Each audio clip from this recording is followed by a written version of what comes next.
காவியா, நீ இவ்வளவு நேரமா வேண்டிக்கிட்டது எல்லாம் பழிக்கணும்னா அந்த மணி அடிக்கணும். வேண்டாம் தீபக், நம்ம கிளம்பலாம். அந்த மணி ரொம்ப ஹைட்ல இருக்கு, என்னால ஒரே முறையில அடிக்க முடியுமான்னு தெரியல. அப்புறம் வேண்டுதல் நிறைவேறாம போயிடும். உன்னால முடியும் காவியா, வா வந்து ட்ரை பண்ணு. பாத்தியா, அடிச்சாச்சா? நீ வேண்டுதெல்லாம் இப்ப பழிக்கும்.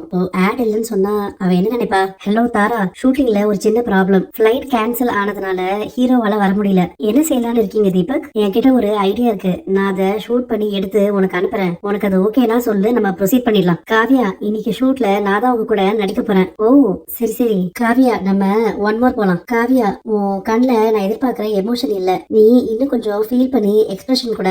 மேடம், உங்களுக்கு அந்த ரெஃபரன்ஸ் வீடியோவை அமைச்சிருக்கேன், செக் பண்ணிட்டு சொல்லுங்க. பாத்தீங்களா, சூப்பரா இருக்குல்ல மேடம்? கெமிஸ்ட்ரி நல்லா ஒர்க் அவுட் ஆயிருக்கு. அந்த ஹீரோவே நடிச்சிருந்தா கூட இவ்வளவு பிரமாதமா வந்திருக்காது. ரெண்டு பேரும் ரியல் கப்பல் மாதிரி நடிச்சு அசத்திட்டாங்க மேடம். என்ன நடக்குது மேனேஜரிங்க?